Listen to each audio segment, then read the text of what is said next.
presented by Sapna Music.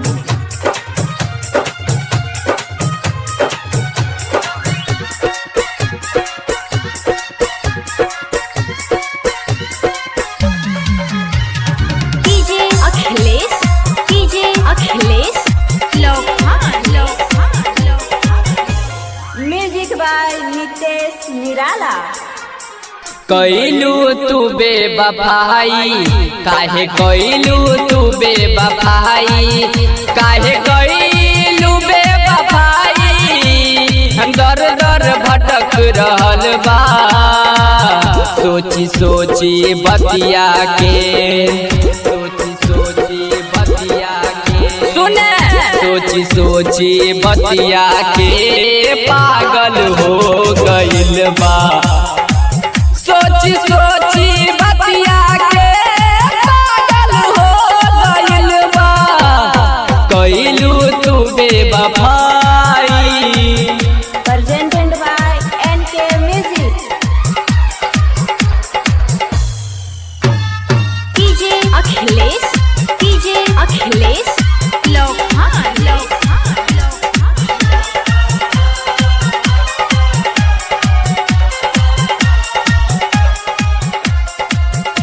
Music by Nitesh Nirala.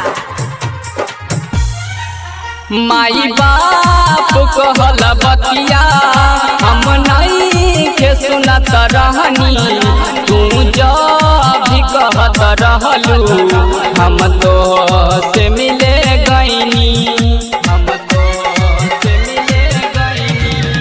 माई बाप कहल बतिया हम नहीं के सुनत रहनी तू जब भी कहत रहलू हम तो से मिले गईनी तोहर झूठ बोलल बतिया हमके सता रहल बा सोची सोची बतिया के सुने सोची सोची बतिया के पागल हो गइल बा सोची सोची बतिया के पागल हो गइल बा कैलू तू बेवफाई। Presented by NK music.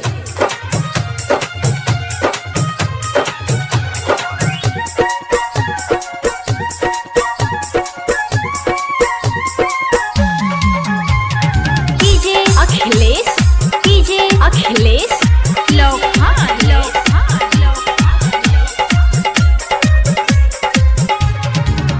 प्यार कइले बात हमसे कैसे झूठा बतैलू राइटर निवास प्रेमी के छना भर में भूल गइलू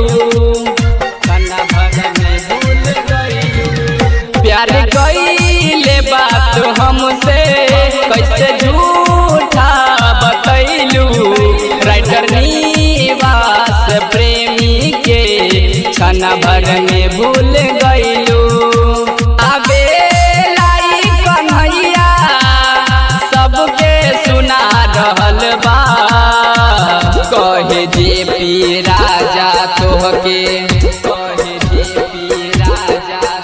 सुने कहे जेपी राजा तोहके दरिया में छोड़ गइल बा कहे जेपी राजा तोहके दरिया में छोड़ गइल बा कैलू तू बेवफाई काहे कैलू तू बेवफाई काहे कैलू बेवफाई दर दर भटक रहल बा सोची सोची बतिया के